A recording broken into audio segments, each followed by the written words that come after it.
Right. Yo, yo, what's happening? I don't need that, do we? Do we? I don't know. That's cool. Turn that down. So. Hey, anybody in the chat, let me know if you can hear me. Let me know. Can I get a mic check? 1, 2, 1, 2. Can y'all hear me? I don't see no. Okay. K Brooks, what's happening? 10V, what up, man? What's going on? All eyes on media, what's happening? Appreciate you. Intuitive alchemstress. Alchemstress. What's going on? Man, what up, man? Ain't nothing, man. Ain't nothing. Ain't nothing. Just chilling. Chilling till the message come through. Just chilling. What's new out there in your world, man? What's going on?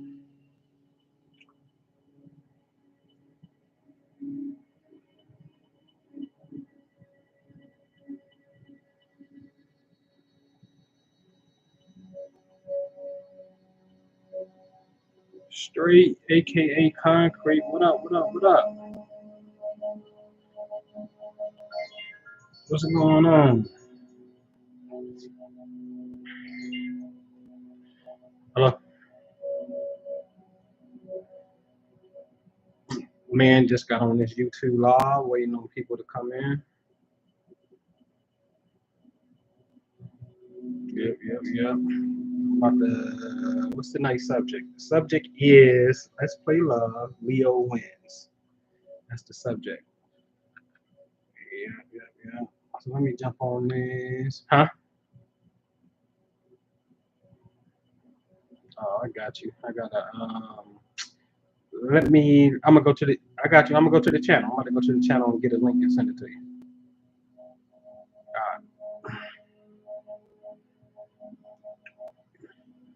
Yeah. Well, what up, everybody? Everybody, man, thumbs up, man. Thumbs up. Everybody that come in, click the thumbs up button for me, please. Please. Let me send this link out real fast. We don't even see that at.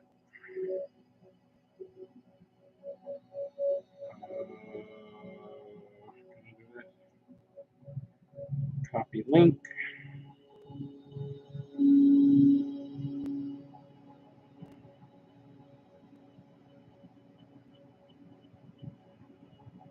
What I put it on? Look like that's the YouTube link. Hold on, y'all.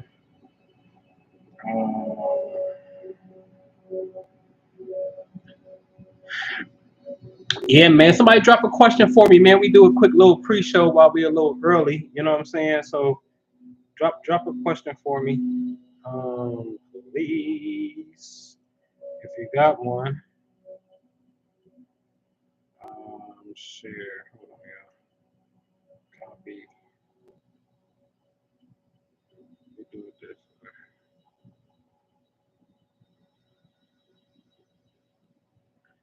Trail Cash, what up? What's going on? What's up? So come on, man. Everybody, thumbs up. Double that. You know what I mean? Everybody, thumbs up so we can get the algorithm kicking a little bit and we get the party started. Anybody got a question on a chart? We do a quick little pre-show before we get into the subject matter. So you got a question on your birth chart? If you knew, you don't know what that is, man, you got to go to astro.com. Man, I forgot to bring the workbook with me. Astro.com is free. Set up an account. You can put up to like 100 people under one email.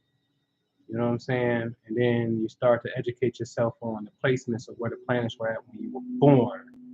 You know what I'm saying? So Mars on the MC, that's interesting. So Mars on the MC, what they're asking is, perhaps I'm assuming that Mars in the sky, either when you were born or where it is right now, is in the area of space that represents the career. The MC is the midhaven. It is the southern region of the sky. The southern region of the sky is very important because this represents career. It represents the highest point of the sky. So in the east, for me, this is my eastern window. And so the sun is up in the east, and then it reaches this high point over there in the south, and then it sets in the west. So there's an ascension point, and then the crown, and then it looks like it starts to decline, and then it's officially what appears to be down. So to understand the time of your birth and the ascension and descension process is some insight in of itself. So when you have energy on the MC, it's actually at the highest point that it could be at, especially if it's dead close to the degree of the MC. MC again meaning career, public reputation, success, your fame. You understand? And so then when Mars is here, Mars wants to bring the energy of passion. Go get it.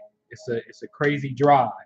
You know what I'm saying? So also could represent Mars is athletic.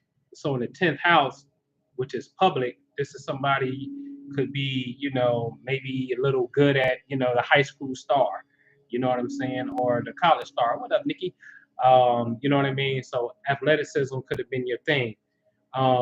Mars is also Martian, martial. It deals with um, policing, kung fu, karate, fight, bodyguarding, arm carrier, you know what I'm saying? So perhaps you could be dealing with something in that area, you know what I'm saying? Um, in Aquarius deals with technology, thinking outside of the box. I'm with you.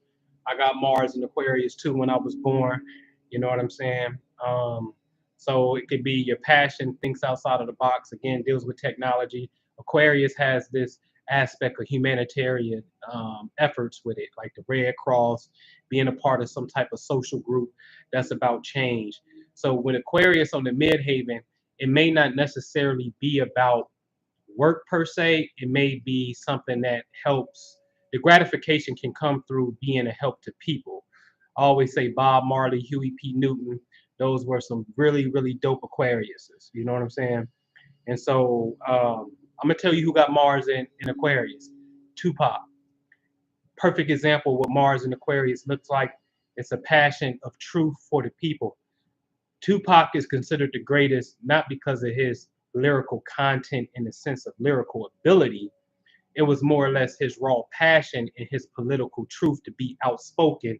He was pretty much deemed to be the people's champ.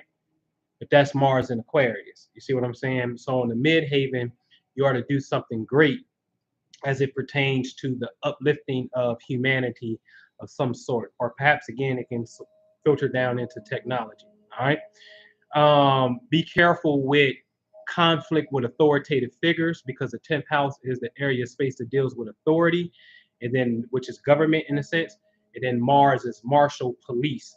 And so the wrong Mars transit, like right now, Mars is in Taurus. So Mars being in Taurus, and you were born with Mars in Aquarius, this could represent a time that you gotta just be a little bit mindful. Okay, the aggressive energy at right now could be at its peak. You know what I mean? So you're definitely under what I would call a code red. Be careful in your travels. I think everybody should have some type of car protection where you are conscientious of this is here in my car because it serves as a spiritual item to get me through the way. I always say the Spanish community always keeps the um, rosary beads from the hanging from the rear view mirror. So me personally, I went to the Catholic store and went and got some rosary beads that I hang on my rear view mirror. You know what I'm saying? And Saint Christopher is the one that deals with the Patreon of travel. In fact, on the last day of the month, next weekend, we're gonna do a free webinar. We're gonna live it here. We're gonna live it on Jew channel. It's gonna be on 2 channels. Next week at 9 p.m. We're gonna do a webinar called Catholic Miracles versus African Spirituality. Ooh, I'm gonna play a different role. I ain't gonna even go where normally I would have went. Um, just because I'm just moving on in my life. But we're gonna do a very dope thing, man, called Catholic Miracles versus African Spirituality. So that's next week, the 31st, 9 p.m. Eastern, man. Make sure y'all definitely click the reminder, follow button, and all that good stuff. All right. All right. Tanisha, what's up? Leo. Wealthy Life was good. Um, Intuitive Alchemstress, Mercury and Sun transits the 12th house in Cancer. What do I need to focus on for self? Mercury and Sun transit the 12th house. The 12th house is pay attention to your dreams. This is an excellent month, or the duration thereof, this energy being in your 12th, that is prominent for meditation and visualization. Okay. To me, I think there's a slight difference between the two. One comes off a little bit more masculine because you have to constantly project the image, where the meditative aspect is feminine because you're allowing yourself to receive whatever comes to you. So the only thing that you're really trying to focus on is maybe breathing and just reaching a calm state, but allowing what comes up to come up. So that's a receptive feminine mode. And then again, imagination is visualizing, money coming to you from the sun, whatever the case may be. That's more masculine. Both induces the same wave and can get you active. So it's just dependent on your style. But pay attention to your dreams, your meditations. This is a perfect time to work your imaginal acts, meaning focus on that vision board of yours. Spirituality, also allowing yourself to retreat, because the 12th house is isolation. So allowing yourself to retreat off into nature or whatever it is that replenishes your spirit, because the 12th house, which is the eastern portion of the sky, the 12th house is the region when the sun first come up, and then like maybe the first 30 degrees. So maybe let's just say the first 2 hours of sunrise where you can see it, and coming over to going a little bit to the south, that window right there is the 12th house. So this is why, again, in Islam, you pray facing the east and whatnot, because east just marks that direction in which the earth is traveling into. So the earth is, I wish I had a globe, the earth is spinning into the sun. And then it looked like the sun is coming up and then over here, then go down, but it's the earth spinning into it. So we're spinning counterclockwise around the sun. And so, anyways, just an excellent time. This is the spirit time. This is the major portal because it represents psychic abilities and things of that nature. So if you into music, poetry, things of that, this is a perfect time for that. On a negative aspect, you can have good news about secret enemies, or a secret enemy can reveal themselves in a sense. This is the time, since it's Mercury, for you to speak your truth. And my theory is, if it's anybody that is going to object to your truth in a sense, in the form of the debate, subconsciously this person could be a secret enemy of yours, because the energy in the sky is in the house of secret enemies. So you flush that out by the light of the sun, your personality. That's what the sun represents, and Mercury represents talking. So if you represent your ideas at this particular time to see who kind of want to debate and go against you, then this could be an avid secret enemy, or subconsciously they don't even know that they're low-key hating on you. You know what I'm saying? So just pay attention to that. All right. All right. So we're going to do one more, then we get into the topic at hand. All right. But everybody click the thumbs up button for me, please. All right. Wealthy Life. More acres. What up? What up? What up? What up? No, that was in general. That question she asked, she got the sun and Mercury right now is in the 12th house. But that's just a 12th house frequency, period. You see what I'm saying? So that was specific to her because she identified that they have that in the 12th house. All right. So Wealthy Life says Mars and Sagittarius in the second house. All right. So, okay. So that's just giving the spec. Mars and Sagittarius in the second house. Mars is, again, that raw passion that drives. Second house is money. Sagittarius is very versatile. It goes from philosophies, it goes to religions, it goes to studying law, being a lawyer, being a judge, learning foreign languages. It takes you to a foreign land. Mars is that masculine passion to get you there. But it's something, valuing your education, valuing things that will help you expand consciousness is absolutely key. And you have to have a rigorous drive, because that's what Mars represents.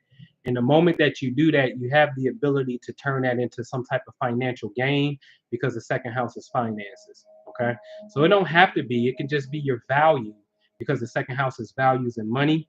So it could just be what you value. Like I never ever, and there's nothing wrong with it. I never ever tried to get rich off of this particular skill set right here. I believe this is my divine gift, and I give that back to the world. That don't mean that it's free per se, but I'm not trying to get rich and write books because I got a financial goal. That's me personally. There's nothing wrong with it. Okay, but that second house placement there, you could absolutely learn a philosophy, Sagittarius, travel across seas to go get it. Sagittarius reminds me of going to India and getting a certain technique of yoga or something, or Buddhism or whatever the case may be, and then you come back to America and then you can teach. You see what I'm saying? So use that passion to identify your values, and if you want to, turn it into monetary gain. Okay. All right. Mike P, what up? All right. All right. So thumbs up, everybody. Let's get into the subject matter real fast. All right. So I wanted to call this conversation, Let's Play Love. Okay. Let's Play Love. Leo wins. I submit. Okay. Leo wins. All right. And what I mean by that is, remember I had did a YouTube and I was like, everybody take their galactic stations, because if you're in the age of Aquarius, then we're going to put Aquarius right here on the east. And by proxy, if you know the universal order, okay, if you don't know the universal order, it's amazing because you have to admit that you're ignorant, meaning you don't know, and that's fine. That's the self challenge. That's the good part. Like, wow, how I live in the place. I got an MGT friend.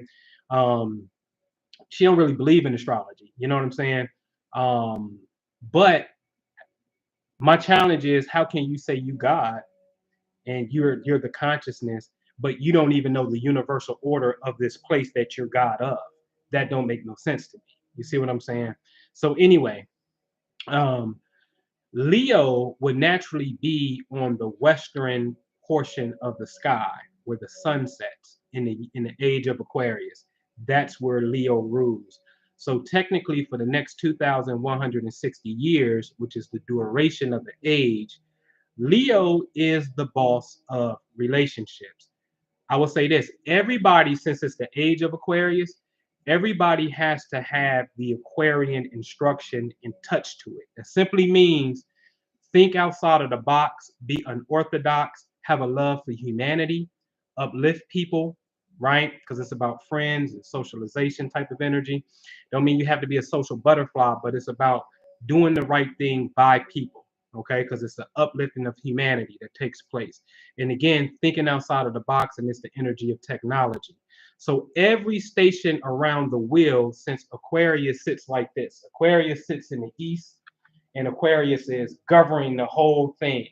But everybody got a station in which they govern, but it has to be by this edict. It has to be by the Aquarian ray, because that's the age that we in. So everything needs to think different. I'll prove my point with this. Think about it.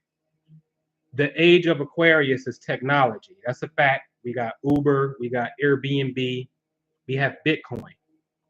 Even the money itself, which is a Taurus thing, Taurus rules money. Even the money itself has now adopted the frequency of Aquarius technology. We Bitcoin it, we NFT in now, we debit cards forever, right? We take it away from paper and we made it digital. You see what I'm saying? So the Aquarian frequency has to go through all of the zodiac signs, all of them. Okay. All right. So now Leo is ruling the seventh house, which is your marriage, which is your contractual agreement, the paperwork to your relationships. Okay. What up, Samara? What's happening? Okay. And so now, what is Leo? Well, Leo is fun. Leo is romantic. Okay. And also represents children. And if you naturally understand the real 12 universal laws, it's not necessarily the book called the 12 universal laws. The 12 universal laws is the cosmos. This is why the number 12 is the biggest number on your wall clock. This is why there's 12 inches on the ruler. You understand? The universal laws, 12 grades in high school type of thing, or in school period, like that's your real universe. Okay, your real universal law. When you naturally understand universal law, imagine a wall clock. I am telling you that Leo is at number 5, naturally. Where it is in the age of Aquarius, Leo is now at the 3 o'clock position. Okay. But right now in this age, or naturally what Leo is rather, Leo is at 5 o'clock because it's the 5th zodiac sign. Okay. So this will be 5 o'clock on the wall clock. This is known as your 5th house in your birth chart. Again, you don't know what a birth chart is, simply go to astro.com, put your birthday information in there, and just start educating yourself. There's a symbol key at the bottom that'll show you, hey, this is the sun, hey, this is Saturn, okay? And then you may look at this sign like, oh, the sun is in Leo.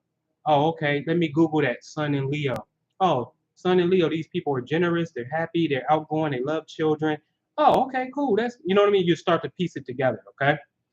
And so with Leo naturally being at house number 5 or 5 o'clock on the wall clock, Leo is naturally the frequency of the romance stage, the honeymoon effect.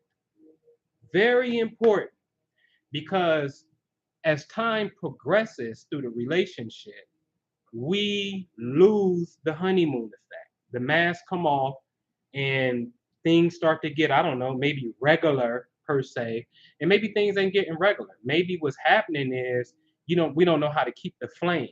Interesting because Leo is a fire sign. So what do that mean if you don't even know what that is? Well, each zodiac sign, ladies and gents, have an element. It's only 4 elements. Leo is fire, Aries is fire, and Sagittarius is fire. Fire sign simply represents creativity, outgoing, it's expansive. Its complement will be air signs, Aquarius, Gemini, and Libra. Why? Because air signs represent thought. It represents oxygen, and fire can't exist without oxygen.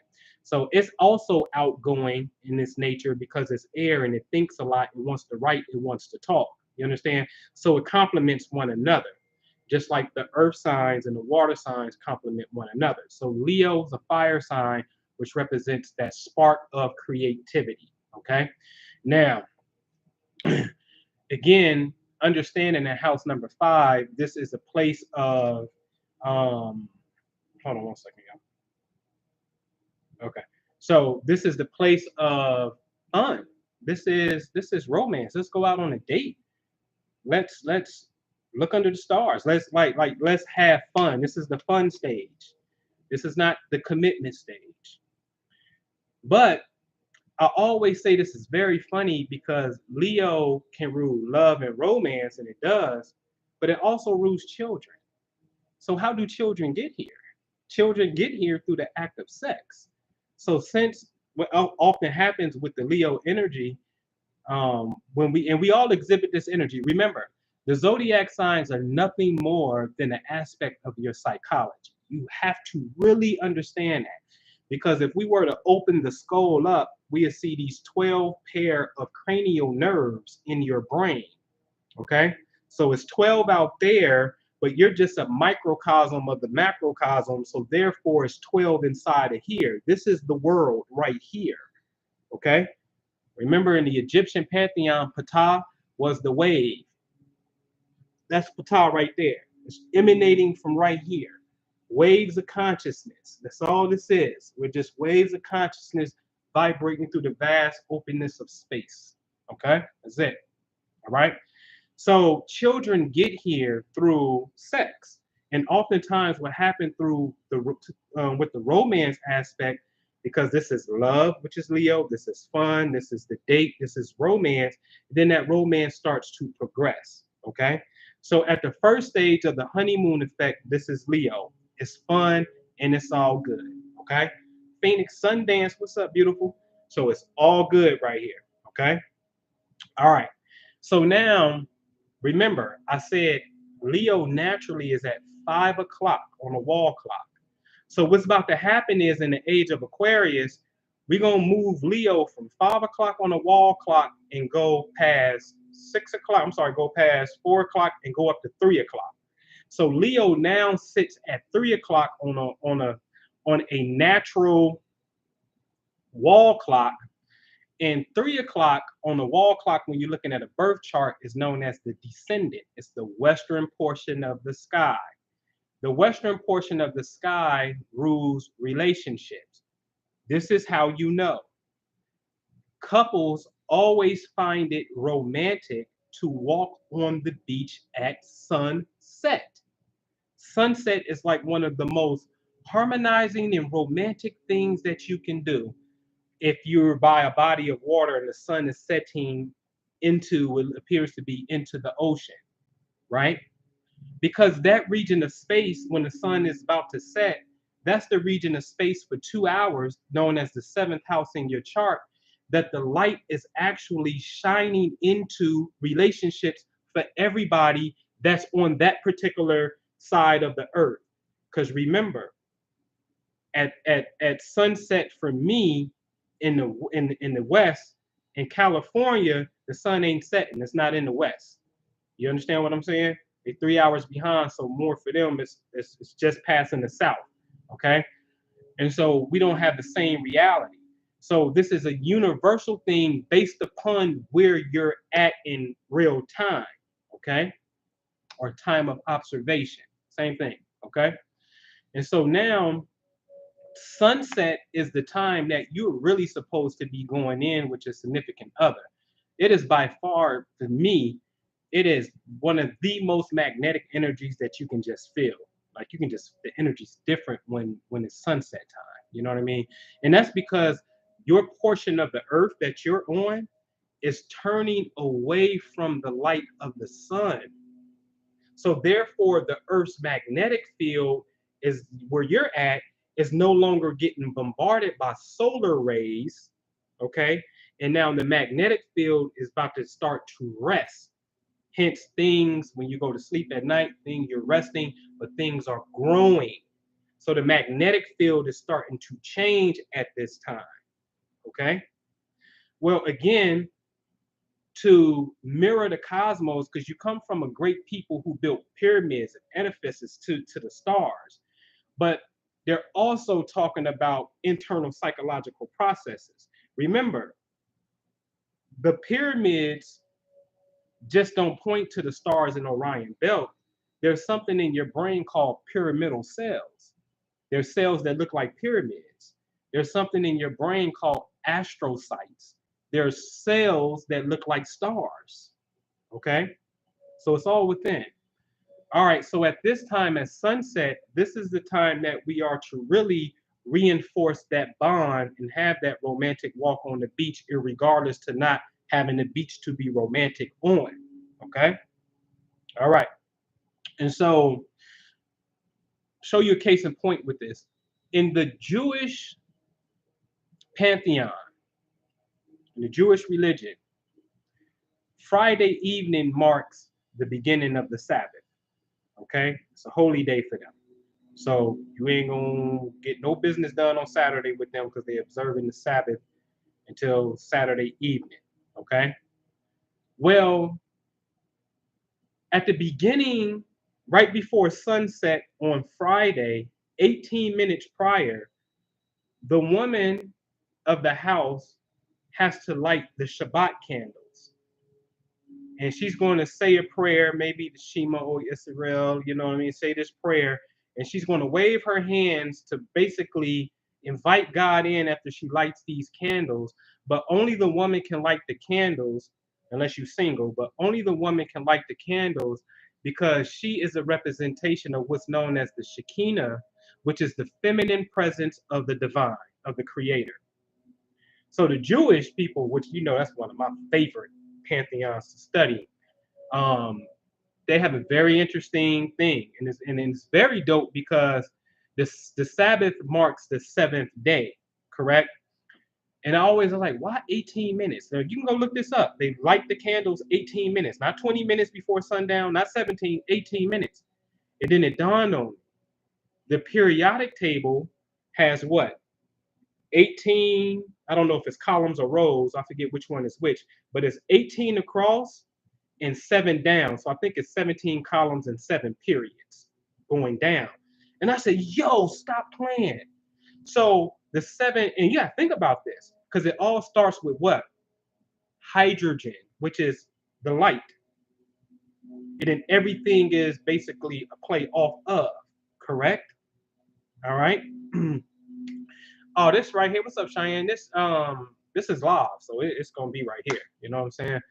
And so, what's up, Devore? So anyway, that technically means that 18 minutes before sun, which is hydrogen, goes down, the maximum number of fluctuations of any particle has to fall within the periodic table, which can only be 18 fluctuations in 7 periods. And I said, yo, this is crazy on some being in tune and sync. And then the woman is the only one that can light these candles because she represents the physical embodiment. She represents physicality, and the father is the absent individual, invisible figure, rather. You see what I'm saying? The father is invisible because he simply represents thought, and she represents matter. Matter, mother, same thing, right? And so how they play on these energies and line it up. And if you know anything about the Jewish pantheon, then you know the new moon starts a new month for them. They don't do January, February. That's a business thing. But in their cultural religion, they do when the sun and moon are aligned together, this is a month. You see what I'm saying? And then when it happens again, it starts another month. And the Jewish New Year is on average when the sun and moon are together in Virgo, and Virgo is the only constellation in the zodiac that is a human woman. The only human men is Aquarius and the twins Gemini. Everybody else, you've got animal form, and if you like Jay-Z is Sag, you half man, half mammal. Okay, so anyway, so I'm like, wow, their new year, Rosh Hashanah, Rosh means head, right? Their new year is predicated upon the masculine, which is the sun, which is symbolic for the conscious self being aware of who you are, and the moon, the feminine, the subconscious. When they are conjoined in the sky in front of the feminine constellation of Virgo, the Virgin, this is where we practice our new year. But man, you can't touch that. That's dope. But it also should give you a blueprint on how to set up your own interpersonal system or your own cultural system if you want to. You see what I'm saying? Because you have a right, once you understand the cosmos, you have a right to start building pyramids that point to this or setting cultural days as it pertains to this. And we're going to get into, especially on Jews lecture on the 31st of this month. Again, we're doing a lecture called Catholic Miracles versus African Spirituality. Because in the Catholic pantheon, they got feast days, Jack. Oh, this is the Feast of St. Christopher. Oh, this is the Feast of Bernadette. You know what I'm saying? We pay homage to these people who have come in. I ain't talking about some folklore stuff. Oh, these were real physical people who walked the earth. And go look up. Y'all heard of the infamous, man, we got work to do, man. The infamous Cabrini Green projects are named after two people. One is Mother Cabrini. I forget who the green was. Mother Cabrini is a Catholic saint. It's a woman. There's a spot out west in Colorado where the legend is she struck a rock and water started coming up like she was Moses, and that fountain is still there to this day, and people go there to get that water. But you see how we act with Cabrini. You see what I'm saying? Which is a total different thing. But anyway, they put feast on these important things, and this is how you start to set up festivals. All right, so back to the topic at hand. All right, so now that Leo has now progressed up into 3 o'clock on your wall clock and govern relationships, because naturally this is Libra. Libra says, hey, let's get married, contractual agreement. Libra is the legitimacy of the paperwork of the union. It's not love and it's not romance. Well, I'm not gonna say it's not love because Venus rules it, so its energy is love, but it's not romance. It's not Leo. But mind you, pay attention because Libra is an air sign. Leo is a fire sign. Do they complement one another? Yes, they do. So now that tells us that from romance comes marriage, and that's a complement to one another. Okay. Now, this is where it gets tricky because after Libra is Scorpio, and Scorpio to Leo, imagine a wall clock. This would be like 8 to 5. So this would be what you would call 5:40 or 8:25 a.m. or 8:25 p.m. That those 8 to 5, that's that's the equivalent of looking at 3 o'clock on the wall clock when you look at the angle of both hands. This is called a square. This is known basically saying, hey, 3 zodiac signs away from me in either direction pose a potential problem because that element is not conducive with me. And they come in a different part of the season. Okay. All right. Very important to understand this. Very important to understand this. Right. So I was talking to my people and they was telling me, the last relationship they was in, she Leo, and her last relationship is Pisces. You know what I'm saying? And I'm like, oh, okay, that explains it, right? Fire, water, they don't mix, right? And it's not saying that, the general rule. There are other things that can take place that make it work. So this is a general rule that I'm telling you about.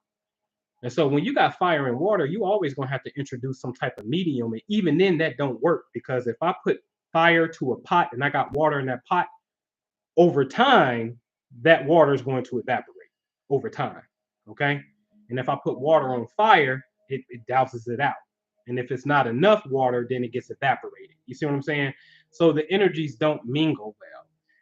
Leo comes in the middle of the hot summer, right? It's a hot thing. It's fixed. It's in the middle. Pisces comes at the end of the winter. So seasonal expression without the cycle of the year, we not even getting along because we come in two different places. You know what I'm saying? So that's a clash when that happens.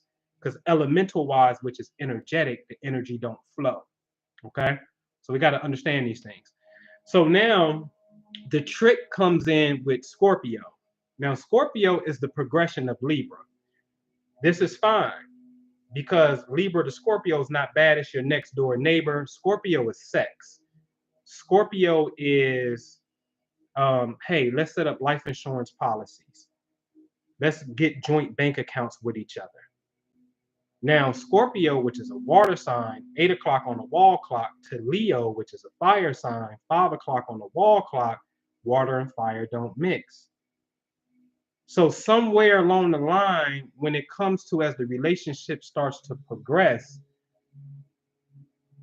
I hate to say come normal because I don't want that to be the normal. But for lack of a better word, the new normal, we're losing that fire. We're losing that Leo creativity in that honeymoon stage. We're losing it. And it is obvious because when we get to the stage of handling business together and things of that nature, that's a water energy, and that naturally douses out the fire of where we first started. The point of tonight's topic is you're not here to, one, you have to understand that all of the energies are inside of you. That's why I like to take it to the body, because Leo is really the cardiovascular system of the heart. Each bodily system corresponds to a zodiac sign. That's a fact. Scorpio is sexual reproduction system. Virgo is the digestive system. Cancer is the lymphatic system, right? Libra is your urinary system because it's the kidneys that's weighing in the scales, and the kidneys deal with filtration. Okay. And so the bodily systems correspond to the zodiac signs. So all of these things are in you as far as system goes. And then the outer extremities of man and woman, Aries is the head, Taurus is the throat, Cancer is the breast and stomach, Leo is the heart, Virgo becomes your intestines, Libra becomes your kidneys, right? Scorpio becomes your sexual organs. Then Sagittarius becomes your nerves. I mean, your sciatica nerves / your thighs and knees. Aquarius becomes your ankles. And Pisces and Capricorn becomes your knees, rather. Pisces becomes your feet. And again, Aquarius, your ankles and whatnot. So these things are on the external aspect of man, and then the internal aspect of man as well. So all of us are all of these signs, especially when they just represent different aspects of human psychology. So if Saturn represents limitation and responsibility and karma, well, that's based off the decisions that you've made. If Uranus is weird and do something different, that's because you want to do something weird and do something different. Mars is your passion. Okay, that's your mental choice on how you activate that. So all of these are just talking about different mental principles. So we're all of them. However, if you are Aquarius, because I'm saying I'm Aquarius because the sun is in Aquarius when I was born. Oh, Mercury was in Aquarius when I was born. Oh, Mars was in Aquarius when I was born. Oh, and the moon was in Aquarius when I was born. So I'm 4 deep in Aquarius. So naturally, I'm going to embody that energy more, but all of it's within me that's making me whole. So there's no getting away from it because they're different aspects of the psyche. They're different parts of my bodily system and my physical makeup. I can't get out of it. You see what I'm saying? So it's not about one over the other. It's about understanding that all of it makes us whole. And that's the purpose of the circle, to be complete. Because we're going in a circle in 24 hours, and then we go in the circle around the sun in 365 days while going in the circle like this. This is how this thing is moving. Okay? We doing a wobble, wobble, wobble, wobble, wobble. That's what we doing. Okay? So within that, we got to learn how to keep balance because we moving. Okay? So once we understand that we're all of it, we're all of them, we're cosmic man, we're cosmic woman. Okay? Then we can say, oh, whoa, what am I getting away from Leo? That's why I said Leo wins. Because again, in this age is rules relationships. So what is it? Okay, then it's about love. It's about fun. It's about keeping the honeymoon effect. So now can we get in situations where let's just play love? But what do you mean play love? How do you play love? B, practice. Practice. Practice playing love, whatever that may be, whatever you consent to. Open up. Leo is the heart. So open up from the heart and practice. Honor what you feel. You have to practice love. When was we taught love? I'm lost on that because I give you a timeline of history. Y'all ready? 1619, Jamestown is slaves. Let's go 100 years. 1719 is still slavery. 1819, there's still slavery. Okay. 1919, let's say 1819, there's still slavery. Slavery is officially done 1865, hence Civil War and Juneteenth and all that. 1865, chattel slavery is done. Okay, now let's go 100 years up from that. 1965. Oh shit, that's Martin Luther King. He died like in 68. Okay, so that's the civil rights era of the 60s. Okay, you finally got your civil rights, right to vote and things like that through the Voter Rights Act of, that little period. Okay, now we're in the 70s. The 70s turn into the disco and funk and afros, and it's time to party. All this oppression and power to the people. Vietnam is over. This is the 70s. Let's get funky, man. Put your afros on and go have a good time because we just been struggling like a motherfucker for many, many years. 200 something years, not 400, 200 something years. Okay, so we've been struggling. It's time to party. So then the 80s became hip hop, right? And also a new era of crack.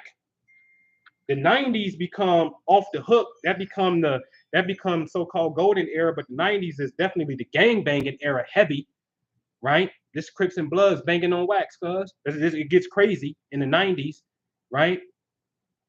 This money over bitches in the 90s, for sure. This gangster rap fuck hoes in the 90s, fuck you thought ass bitches. That's the 90s, right? Now we in the 2000s. Please tell me, where did we get the love message from? I missed that lesson. Where? Within the culture. In fact, it's not cool because I don't love these hoes. Ain't that what Snoop told us? We don't love these hoes. Yeah, you do. Don't let Snoop fool you. Snoop is by far one of the most in tune with the feminine, his inner feminine. He goes so far that he'd wear a wrap on his head, a scarf, and he'd get French tip manicures. Okay, and have his hair in feminine form, and then his whole thing was about women. Like the whole pimp game is about women. Don't say you don't love these hoes. Yes, you do. And been with your woman forever. Yes, you do. But that's not cool to articulate in the culture. Cool, no problem. Okay. So we didn't get the lesson of love. So we have to practice love. We have to play love. Okay, because Leo represents play, it represents fun. And so I remember seeing it was something. I think it was somebody. I think my people told me this. It was an old couple in out in the store, like Walmart, old white couple, super duper old, right? Now they look like they hunted. And the question was asked, "What's the secret to your relationship?"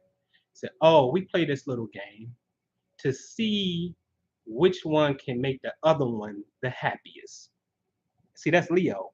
It's a game because Leo represents fun, and Leo is happy. Okay, because Leo is ruled by the sun, and sunlight makes you happy. Okay, so um, hold on, y'all. It's my daughter. So you got to play, putting yourself in position to play. Go back to that. Um,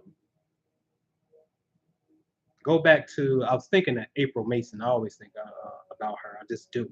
I think she is so amazing. Um, putting yourself in the position, whether you in a relationship, to reevaluate and start working on playing in love. You know what I'm saying? Playing. I got a homie, right? This dude got the North Node in Leo in the eighth house. So the North Node represents in your chart, it represents what you're here to learn to do. Okay, this ain't no easy walk in the park. It's a baby Saturn. Okay, you got to learn this shit. In fact, it's your soul's mission to learn it. That's what the North Node represents. Leo represents love, and the eighth house is who you having sex with. And Leo represents being romantic. Now, this particular individual has a Capricorn moon. Well, if you know any at 29 degrees at that, so if you know anything about the zodiac, first of all, when the moon is in Capricorn, it's considered to be in detriment because the moon belongs. I'm gonna take y'all to a wall clock. I don't want to lose you. Go to your wall clock model. The moon belongs at 4 o'clock on the wall clock, ladies and gentlemen. That's Cancer. That's where the moon is say, I'm at home. Cancer is my domain. This is my feminine palace. All right, Patricia, what's happening? And so, what's opposite 4 o'clock on the wall clock? 10 o'clock. That's Capricorn. And now, the last degree of any sign is considered critical because tomorrow or later on that day, the energy is going to shift into a whole new zodiac sign. So if you got anything at 29 degrees in your chart, that's a critical degree because its energy is going to shift to a new sign soon. Could be that day, like my mama. Earlier in the day, it was one zodiac sign. Later in the day, it became the next zodiac sign. Okay? But all her life through high school, I found out she was walking around with the Sag jacket, but she really ain't Sag. She's Scorpio. Okay? All right. And so, anyway, so I'm like, bro, I'm going to tell you, man, for you to work on yourself, how about when it comes to money, the eighth house is joint finances. Okay. How about when it comes to money? Because my man he be finding shit. He be manifesting some shit. It be popping up on him on the ground. Maybe $40, $20, $100, whatever. Won't you go ahead and get that to your wife, right? And be like, here you go, baby. I just manifested this today. Because you know when it comes to finances, we just got to have family conversation, right? When it comes to finances, she may not be as thorough. Finances, all this stuff, you have to learn how to be healthy. You have to learn what to eat. You have to learn how to work out. You have to learn how to, you just got to learn everything. Okay. So finances is another thing that you have to learn. Okay. So since you know she may struggle there and you struggle in your romantic expression, when you get these extras, won't you come in that romantic vein because this is going to help you in your growth as well. And you know this is a soft spot. Money is a very sensitive subject because now as a woman, she may be expecting you as a husband. You should be, I shouldn't even have to be mad about money, let alone asking you about money. You know what I'm saying? And so, you got to watch this because this is a sensitive thing. So you got to step into that, into your own development, your unfoldment of it, right? And so it's about, again, having fun and also being mindful that, listen, a lot of us are, we are hurt. Okay, rightfully so. A lot of us got all kind of traumas, right? I say it like this: we live in a place that wobbles. It don't even go in a perfect smooth circle. This place is off balance a little bit, just a little bit. Okay, and so the sun is 1 minute, like I said, around this time of the year, it's at the closest or it's at the furthest away from the sun, around 94 million miles. But in January, we're gonna be 91 million miles away from it. It's like a 3 million mile difference. It's not dead center at all times throughout the year. Sometimes we closer, sometimes we about to go further away from it. It's just a natural flow. So this place is slightly unbalanced. It's a very bipolar place, hence the North Pole and the South Pole. Okay, it's a very bipolar place. And this is not no pun on anybody who got it. I'm just saying that. All right. It just is what it is. So anyway, if we can lock in and always be mindful that, hey, I'm doing this out of expression of love, working on my love, playing and going back to that state. I don't think, honestly, I cringe at this state where I'm at. I cringe at relationships per se in the traditional way of me wanting, like, it's so much that we would have to unfold here and within the body to be on that same page to really say that. Maybe it's a stigma that I have. I don't know, but I just know there's a lot of work to be done. And then within that, we got to be able to keep that playful spirit of the Leo spirit of that love, fun, honeymoon effect. So practicing love. Practicing love is, you know, hugging, just relating, being romantic, take it back, play the game like you dating. And that's why I think of April, because April says something. April Mason is a feminist life strategist. I learn from women. Men really, it ain't that men can't teach me shit, but a lot of men can't teach me shit.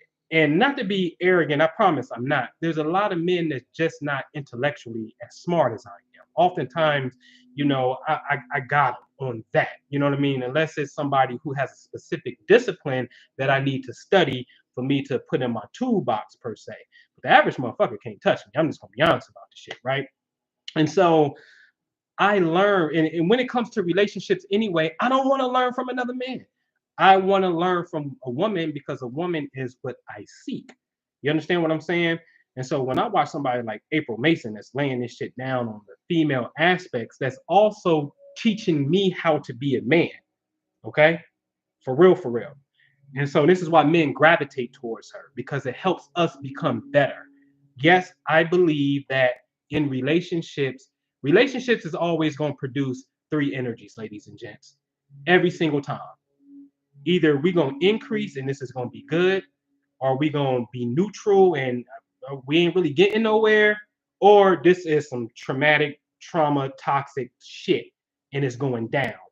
That's it. It's only three realities. So this stuff ain't hard because it's only three outcomes. That's it. Okay. So reason I bring April up is because she said for women, y'all have to learn how to be the wife, the mistress, and the friend. And I said, God damn. And this go for the men too. I would like to say we have to learn how to be the husband, the maintenance man, and the friend. The maintenance man is the little, in Philly we call it the side arm, right? So you got to be that too. And so what do it mean for me to be in a relationship, for us to be in a relationship, but I want to be your boyfriend? You know what I'm saying? And so, like, I want to be like, I may be calling you, you my John, you my little girlfriend, because that stage is a pure stage. It ain't no drama in that stage. You understand what I'm saying? In that stage, I think we would have to learn how to make that the predominant energy. You understand what I'm saying? And so, yeah, I want to be your friend. And that's another thing. The age of Aquarius dictates that everybody be friends. You got to be friends in this age, okay? And so we totally miss the friendship aspect in relationships. I already know we do. We're not building off of friendship. We're building off of a base level attraction. I think you fine. You think I'm handsome. You know, I heard that song Russ got. You know, where they say, but the money makes me handsomer. You know what I mean? Like, you know, we it's off the base level attraction, and that's fine because it has to be attraction at first, right? That's understandable. But are we really friends though? Like, can we really say we're friends? I think since we say we boyfriend, girlfriend, husband, and wife, we automatically say we're friends. But are we truly friends? Like, really friends? Probably not, right? Probably not. So friendship is a big thing that's missing within this particular thing. As long as, and I'm gonna tell you, Kale hit it right. Homie lover friend is the recipe.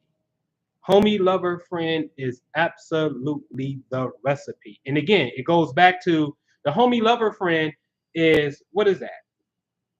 Even though homie and friend could be kind of synonymous in English, but homie lover friend was a three-term definition that dealt with that whole wife, the mistress, best friend, right? Who I'm gonna say is husband, friend, and the maintenance man, right? So I need to be your friend at all times because if we can't be friends at all times, then what do we really have? How we gonna be married and we at each other's throat and we really feel like we sleeping with the enemy and I gotta sleep with my back turned towards you and shit is just cold, but I can say you my friend.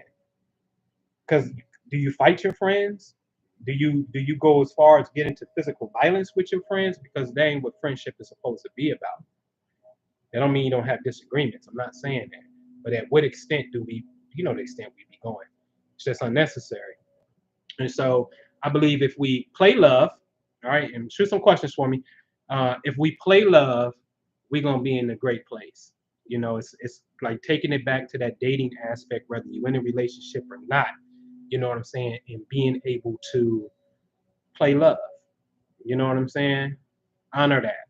You know what I mean? I want to hug you. I want to kiss you.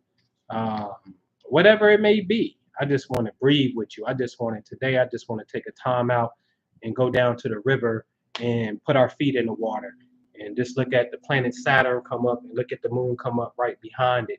And let's do this money visualization technique while our feet is in the water. That's all I want. I don't want to have sex. Not today.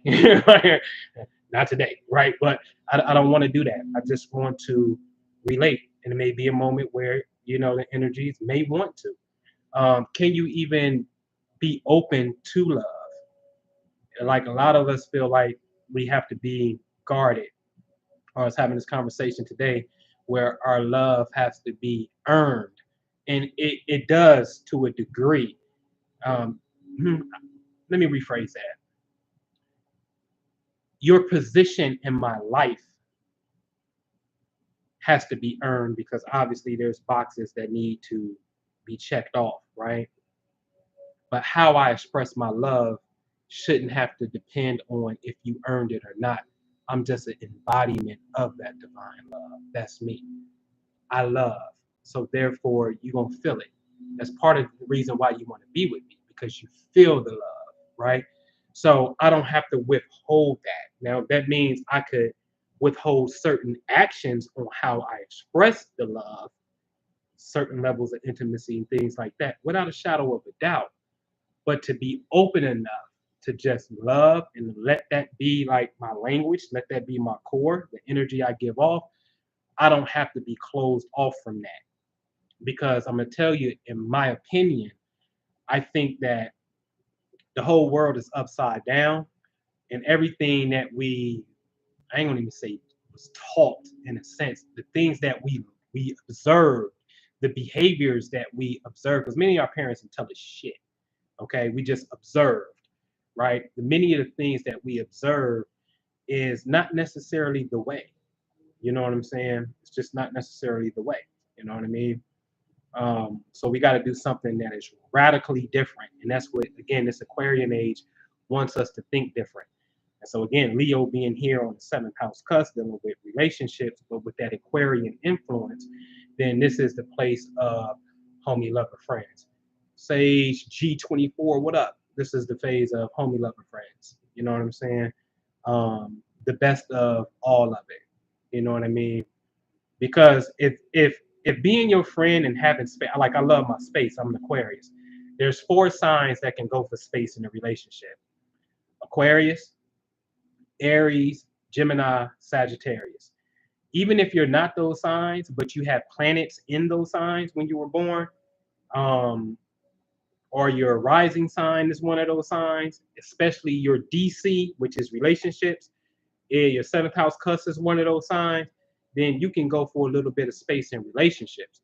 So for me, I love distance. I love space because there's a whole nother science, ladies and gentlemen, in the Hermetic science that teaches that the masculine and female energies, when we come together, just even being around each other, our energies is coalescing with one another. So it's the vibe, it's the aura that's vibing with one another. This is why you can be around certain people and you be like, their energy off, I feel drained. Something about that don't feel right. And then some people you just gravitate towards like a magnet because it's this glow that they have that you want to be a part of. You see what I'm saying? And so the energy fields are coalescing with one another. When you sleep next to each other on a continuous basis, if y'all not practicing play love, right, and just being normal, then the energy could deplete one another. And this is why sometimes you don't feel like having sex. And sometimes you ever just really wonder why you may be in the mood today, in a sense, why you may just be a little distraught just a little bit. Some of us a little bit more sensitive, thus our energy fluctuates a little bit. And I'm one of those. My energy fluctuates a little bit. You know what I'm saying?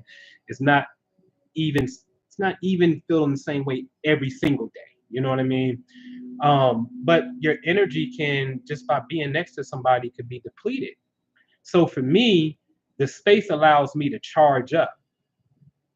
It allows my energy to charge up. And as men, if you look at yourself, like can we have adult conversation? If you look at, I don't know about y'all, but this men talk. If you ain't had sex in a while, your first ejaculation could be very, very big. And then if you do it again in a couple hours or tomorrow, you would notice that it's not as big as it was when you allow your energy to build up. That's just my experience. That's just me. Okay. But I'm willing to bet that that's true because it makes sense. I'm just willing to bet that that's true. The quantity of your fluids won't be as big. This is why in the Chinese philosophy, in Taoism, they teach you to not to lose the essence. And here's the kick. It's not necessarily the liquid. It's the push that is pushing the liquid. That force that comes out is really where the energy is at. So what I'm really about to tell you is the point of climax, like that's really the climax. The climax ain't where you bust and this and then you out. That's not the climax. We've become addicted to the explosion. Guilty. We become addicted to the explosion. The explosion is not the game. Although it feels good, that's not the game. It's right there, an inch, a millimeter before you allow the explosion with retaining that feeling. That's pushing. You understand what I'm saying?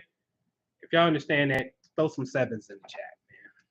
Give me some sevens if y'all understand it. That makes sense. Give me some questions, man. So we just got to learn how to play love. We got to learn how to mind our energy. You know what I'm saying? Keep the vibe up. Protect yourself at all costs. Meaning, put yourself first and be selfish. Not selfish in a way where I'm not helping you. Selfish in a way that I am going to allow myself to no longer compromise to be the best version of myself. All right, please, please. All right, we got some sevens in there. All right, True Empress, what's happening? We still working. We still working, man. We still working. And so, it's play. That's what the fun is. And here's another thing: Leo is God. Yeah, because what I mean by that statement is this: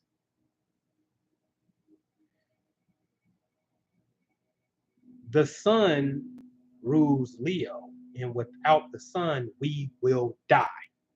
It like this ain't even up for debate. The light of the sun go out in 8 minutes. Lights out.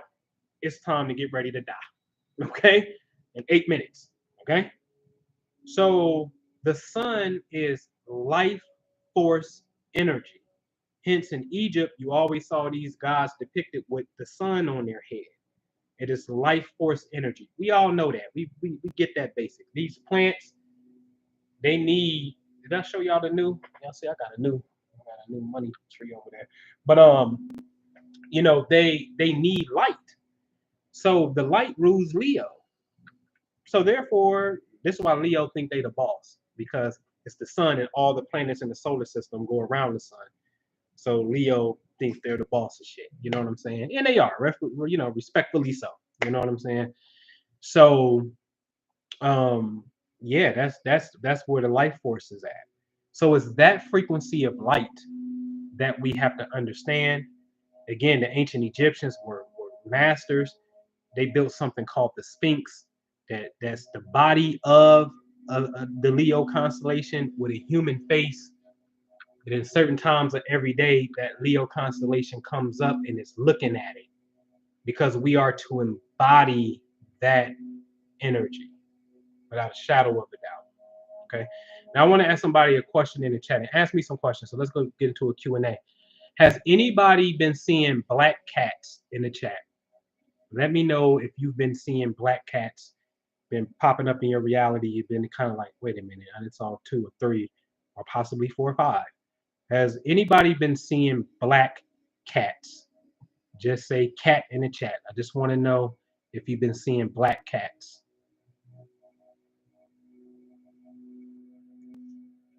Wealthy Life, is that you? You saying you've been seeing black cats?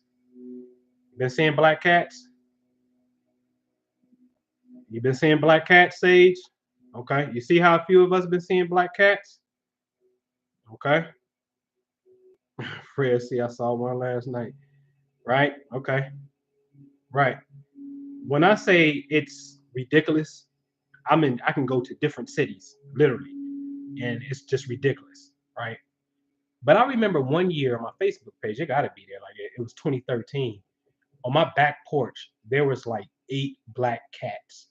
It seemed like they was a litter, but they wasn't small kittens. They looked like they was probably honestly about 7 months old, and they were all together. And like I've never seen that before at that age, like 7 of them, you know. So black cats have been on me. The reason I'm asking about that, you remember that true Apple? See, like it was black cats all around. You know what I'm saying? And so, um,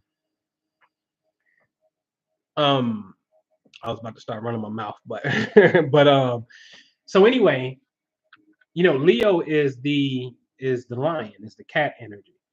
Um, when you go to Egypt, that cat energy does represent sexuality. When you start to get into another form of the cat, which is Bas or Baset, right? It starts to get into feminine mysteries, feminine sexuality, and sensuality as well. Okay. And so for me in my reality, they've been popping up. So I guess my next question for those of you who've been seeing it, have you been questioning how you love, or just love, period, relationships, period? Are you at that spot of introspection and sensuality and becoming more sensual? You know what I'm saying? More soft, more, I hate to say it this way, but it's the truth. I love the feminine mysteries. Like the feminine shit is like, this is the shit. This is magnetic, it's healing. As a man, I can project and do what I need to do, and I can do some things. That's nothing. You know what I mean? That's natural. But my balance is to go to the other side. You see what I'm saying? This is where the work is. This is where the healing is at. This is where it feels good at right here for me, in my opinion, my experience rather. Because it's the magnetic side of who we are. Okay.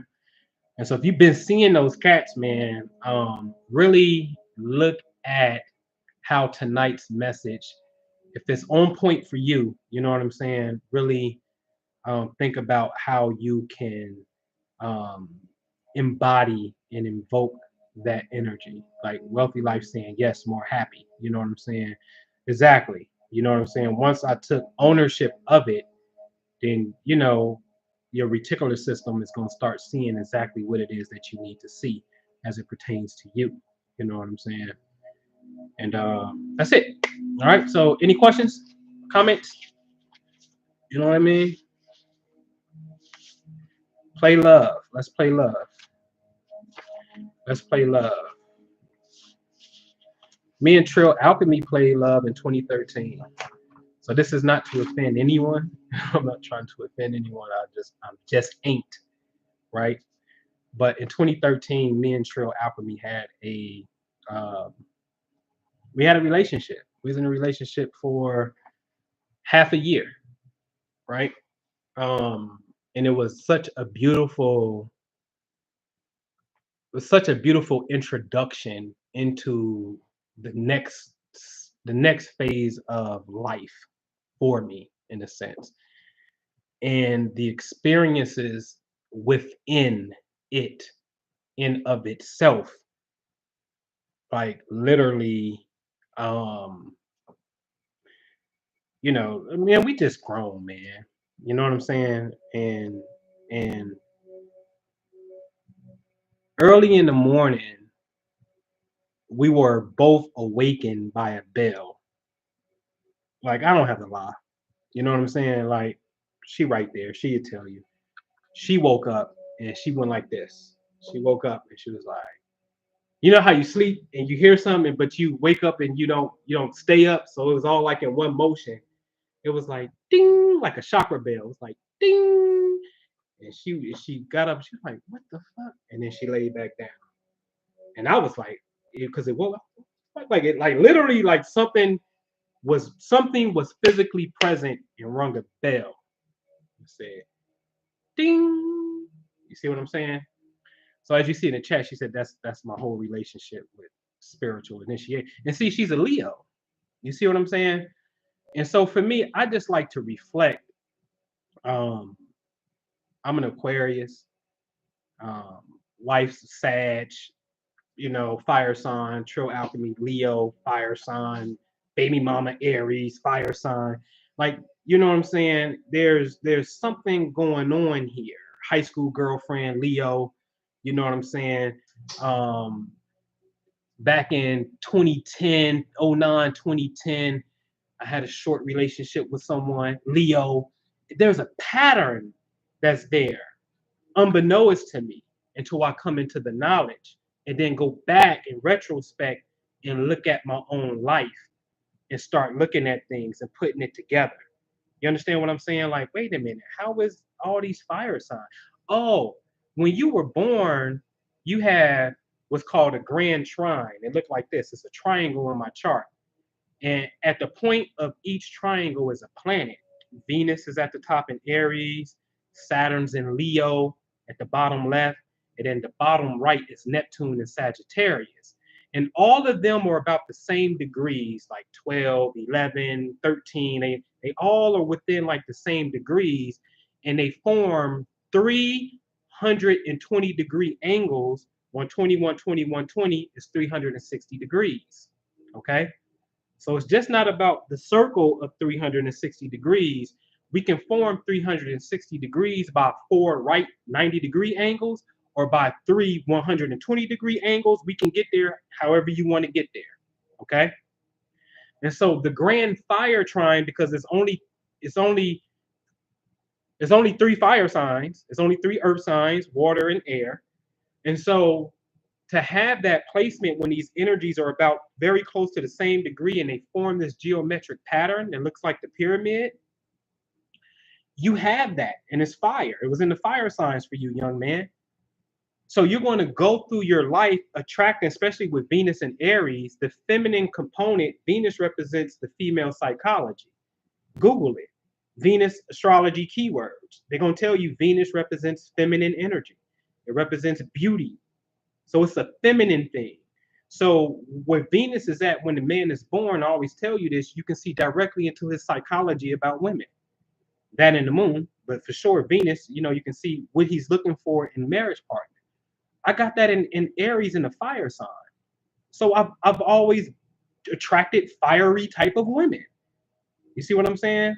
But I wouldn't figure it out until I had to learn myself and be inquisitive enough and have enough intellectual curiosity to go back and look at it and say, wait a minute, what if there's a pattern to how I select people cosmically when the planets are aligned in a sense? Oh, wow, it is. Oh, this explains it. Okay, what's the lesson? You see what I'm saying? Like, what's that lesson? Is something there? You see what I'm saying? And to be able to extract that lesson. Like I had this conversation, right? I can have a conversation with Trill Alchemy, right? Like we can talk, but like, but we only talk maybe about twice a year. Like physically on the phone, probably about twice a year, right? But it don't mean that obviously it don't mean like oh hey, I want to be with you. I may be in a relationship. Quite honestly, I was in a relationship. I'm gonna be all the way real, right? In a relationship, but my inquisitive nature don't necessarily mean that I'm trying to sleep with her per se. You understand what I'm saying? And I ain't saying she ain't sleep worthiness. Obviously she was because I was there. I'm just saying, when can we get to a point to have what I call free flow love? And that's whatever you define. I mean, free just simply means freedom of expression. How you express is your right. That's up to you, man. Whatever you into, you into. I'm not gonna tell you how to express. The question is, do you have the freedom to express, even what you thinking? My daddy got posters of Vanessa Del Rio, the porn star that was in the Get Money video with Lil Kim. What? That nigga love Vanessa Del Rio. What? My dad a low-key legend. That nigga got a picture of Vanessa Del Rio with her, she's sitting down in the 80s when she came to town. Because he told the little club to book her, they booked her and came in. And he got a picture with his tongue out like this, all by her stuff, because this dude loved Vanessa Del Rio. What? Love her. Like, beyond infatuated. Seriously, this ain't even funny. Like, for real, for real. Passwords and every damn thing. Like, love this woman. Right? But he could have been in a relationship where he got posters of her and his significant other in the relationship don't like that. Why you looking at her and glorifying her? I'm your woman, right? They ain't gotta take that down. They ain't taking that down. A grown ass man. What the hell? Like ain't like I'm fucking her, you know, whatever. Ain't like you wouldn't, nigga, if you had the chance either, nigga. But anyway, but a lot of love is based off possession, right? I possess you, and I'm gonna tell you this. I don't believe there is a thing called unconditional love, because I believe everything in the universe has a condition. Meaning, if you can name it, it's made up of something, because the moment that it loses whatever it's made up of, it's no longer that thing. So therefore, it's a condition. So I don't know if that goes over people's head, if that's more of a philosophical thing, but nothing in the universe exists without a condition. If it has an element, if it's something, that's the condition, because something makes it up. Now,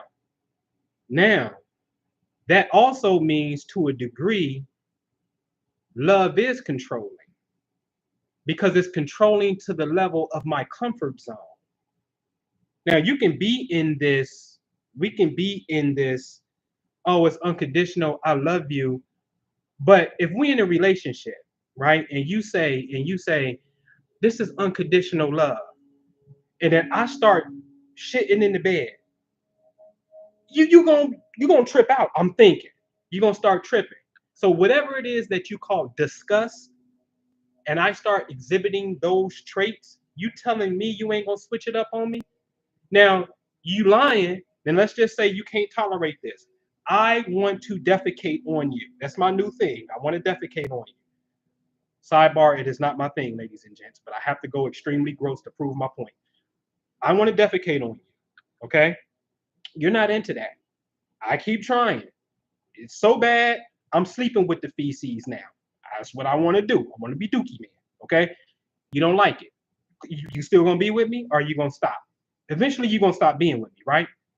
So at the point of you stop being with me, you're gonna say you love me, but you don't love me the same way. You don't love me enough to be intimate with me if I got Dookie in the bed.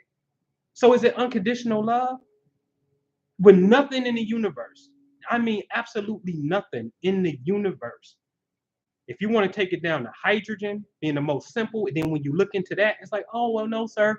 You actually have a nucleus, you have a proton, and you have an electron, and you have a neutron. Oh, wow, what's that? Oh, well, electron, you're actually made up of a quark, positive and negative. Oh, what's that? Well, that's a boson. Like, it just don't never stop. It never stops. So it's all about conditions. How it ain't no conditions and you live in a place where it's the summer and we about to go to the fall and the leaves about to fall down, but yet it's a place with no conditions. Stop it. Stop it. Stop it. It's not true. I don't care what you tell me. It's not true. Right? So it's about control to your comfort level. Now I'm with expanding my comfort level to a degree because certain things I just ain't gonna do. I'm just never gonna do it. Right? But the moment that you violate that comfort level, there's a problem. You, sir, are not allowed to have posters of Vanessa Del Rio all over the house. You're not in high school no more. You're fat. You're 60-something years old. Stop it. You're not allowed to do that. But for him and his expression, another woman can see that and be like, that's beautiful. She is a beautiful sister. Right? And it now what is it? It's perception. It's perception. So I'm gonna answer this question in the chat. It's perception because maybe I'll do a piece that I googled it yesterday. I heard that 90% of disease is created from stress. And what is stress? Stress is perception based. I'm not talking about environmental stress. You can't breathe because it's carbon monoxide. And I'm not talking about the dirty water in Flint. I'm not talking about environmental stress of bombs dropping over your head. I'm not talking that, right? I'm talking about, you know, stress of trauma in a sense from the past or things of that nature, really. Um, that stuff is perception based. You know what I'm saying? I got this saying that memories are a prison, and we have to work on creating good memories. So play that little game that the old folks played. I told you about. We play a little game to see who can make each other the happiest, and where you can radiate from that space of love and joy and have fun. Just get back to having fun. Just having fun with each other, how you feel. You know what I'm saying? And all shall be well. And I gotta give Crowley that one. He said it. Do what thy will and let love be the law. We just keep hearing do what thy will. No, no, no. And let love be the law. Very interesting when you allow that to happen. Because there's a power inside of that. You know what I'm saying? Why I gotta feel some type of way? I want you to think my girl is the bomb. I think she looked good too. That's the whole reason. Like I'm not average, man. I'm sorry. I'm weird. I got a different perception. I'm an Aquarius. I used to manage strip clubs. Like a lot of men go pay to see vagina. They had to pay me to see the vagina. So I've been on the other side of the ledger in the dream of most men. Most men dream about this. They never really try. You know what I'm saying? Because maybe they gangsters, maybe they dope dealers, maybe they average people, maybe they workers, whatever. They don't try to really get in the business side of it. But I've been on the other side of it, literally. So my perception is a little bit different, right? And so I remember so when I I was separated at one time for like almost 2 years. So she had a boyfriend. Trill Alchemy was my girlfriend, right? And so um when we end up getting back together because I wanted to make sure that I put my best foot forward before I can say I left, I left my family or whatever the case may be. I just wanted to make sure I can check that box because before as a man, I couldn't check that box. So I just wanted to make sure that I checked that box. And that don't mean that I possibly wasn't scared to step into a whole nother higher, higher relationship in a sense. It don't mean that either. That's very possible, right? I'm not denying that. I probe myself a lot for self-analysis. But she had these pair of um, shoes that her dude had bought her. You know what I'm saying? And Jew, who is my right hand man, he used to always be like, "Man, no, I don't see how you do that shit. I'll burn them shoes, nigga. I'm burning them." Me, when I see the shoes, I see them honestly as two things. One, as a tool to help me not acquire the possessive syndrome in a sense of love. Oh, that you gotta throw that away, that gotta go. You got me all the way fucked up if you think you about to be having some shoes that some nigga bought you when we wasn't even together. Technically, I don't even have jurisdiction over that because we weren't even together. So I don't care. I don't. I really don't, right? So one, it helps me not to become possessive. Two, most importantly for me, it serves as a divine reminder that if you want this person, let these shoes be a reminder to keep this person. You understand what I'm saying? So they don't bother me. Okay. Now somebody else like Jew, they had to go up in flames. They was going out. You know what I'm saying? So certain people just can't deal. All right. I can deal if I want to deal. If I truly want to deal, I can deal. I've been in a relationship where they had a boyfriend and I was new in town because I just moved here and knew they had a boyfriend, but they really wasn't all like that. And the boyfriend was doing his thing or whatever. And I'm like, it's cool. You can have your dude for a little minute, but I'm just now getting here. Let me get established. But I promise you that that's not gonna always be. But go ahead. And I remember I wanted to go to this amusement park and take her to the amusement park. And she was like, "No, I can't this weekend because I already got a commitment with her dude that they was gonna go do something. They was going over to Jersey to Dooney Park and shit. I never forget this shit." And I'm like, "What? You stop my shit down because you about to go with your man? All right, cool, whatever. I ain't tripping, right?" And so, as I'm building my place, next thing you know, I got her own towel. I got her own little thing. So when she come over and spend the night, her own little pillow. You know what I'm saying? Because I'm one of those dudes. I take you to the back room when I initially started building out, it's just a twin bed because I ain't trying to get comfortable. I'm just trying to handle my business, get up and, go back to the spot. You know what I'm saying? Go back home in a sense. And so, you know, when I start, so it's only a pillow for me. It ain't a pillow for nobody else. It's a pillow for me. So when I start building this out and I saw her a part of this, like, oh, go ahead, you got time. And I start building it out. Then once I start building it out, naturally the decision was already done because she already saw I start building this place for her to be in. I can deal. Can you deal? And when I ask that question, I'm not asking you, can you deal with your significant other being with someone else? I'm really saying at the core, can you deal with your own insecurities that may be there and really realize that? Or can you even deal with the past pain and transgressions? Because some of us have been cheated on, some of us have actually done the cheating, and then some of us, like my daddy, I hate to say it, ain't throwing my mama under the bus, but it's just a fact. My mom cheated on my dad. Okay, my dad didn't cheat on my mom. Usually it's the man cheating on the woman, especially in those days in the 80s type shit. Like, that ain't what it was. You know what I'm saying? My mom cheated on my dad. Okay. But even with him, can you deal? Because people don't think you can deal because you always talking about my mom. Because you still love my mom. You ain't gonna fool me. I know you do. You know what I'm saying? And rightfully so. But can you deal, sir?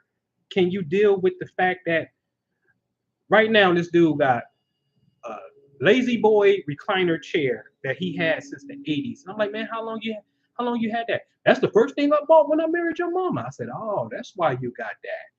He like, listen, I ain't never say I ain't love your mama. That's exactly how that nigga be. I ain't never say I ain't love your mama. All right, your mama ain't love me, right? And so, but can you deal?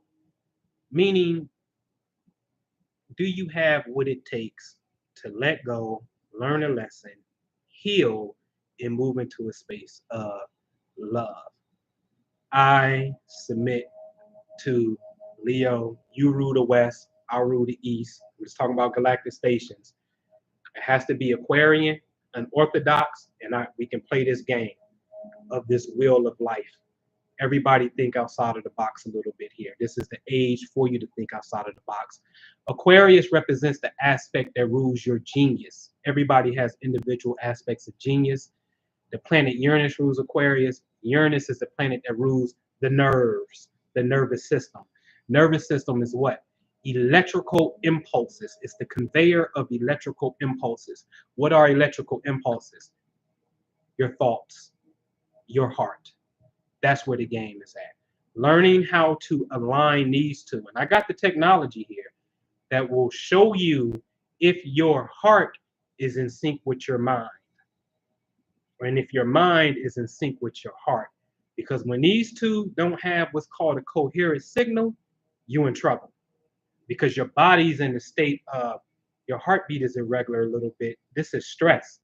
Okay, it's mild stress, but over a prolonged period of time, this is called kidney failure, dialysis. We got issues here. Okay, so identify quickly and be able to work through your pain of transformation. Push it past the point of pain. All right. All right. So any questions? Let's go. All right. Yeah, man. Yeah, man. I ain't with it. Somebody had a question. Um, yeah, we don't own people. All right. So that was Patricia Clinton. Leo Sun, Leo Rising, Aquarius Moon. Oh, Leo Sun, Leo Rising. So you're born in the morning. Aquarius Moon. So you probably were born on the full moon or very the next day or so. It's about to be the full moon. I wonder if it was a lunar eclipse. Beautiful balance, my dear. I mean, that's so dope that even that we're talking about Leo and Aquarius tonight, that you actually were born with those on the angle. The angle, ladies and gentlemen, means she says she's a Leo sun and she's Leo rising, meaning in the morning they go Leo, they go the sun, and behind the sun is Leo. She could have been born at 12 o'clock, 1 o'clock in the afternoon, and the sun is over here in the south, not right here by my window. So that's a different energy. So when we call it the angles, that eastern point, that southern point, and that western point, and the northern point, those are 4 points that form a cross. That's the real cross that Jesus was on, all right, the celestial cross that we all carry. So to be born with those energies, my advice is this is your age. The energies are reversed to a degree because Leo in this age would be on the opposite side, but it's okay.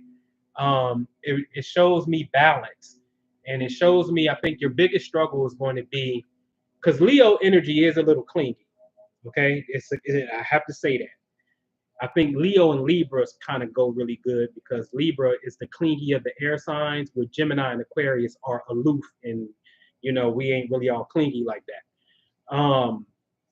I'm clingy because I'm a Cancer rising, so I got Cancerian energy that allows me to be clingy because I'm a clingy as motherfucker. So I think your biggest obstacle is going to be, how do you balance out your relationships between space being there with that, that Aquarian moon aspect of it, in comparison to more of the lovey-dovey aspect of Leo. So if you can balance those two, your emotion, which Aquarian moon is not necessarily emotional moon, it's actually a very highly intellectual placement and whatnot. May even think a little different, and possibly could be I'm trying to find a word without saying it. unique relationships. Let's just put it that way. Your love life and your types could be unique. As long as you're open to that and there's this divine balance of friendship and freedom, but also your love language of Leo is being met, allow some room for uniqueness to be there and you're perfectly balanced and whatnot. All right. Yeah, not being with you does not equal loving you, though. I agree. And here's another thing, too. Don't mistake monogamy for loyalty. I've wrestled with that shit. Don't mistake monogamy for loyalty. So, in other words, if I'm in a relationship and I'm not necessarily, let's just say I'm not monogamous, right?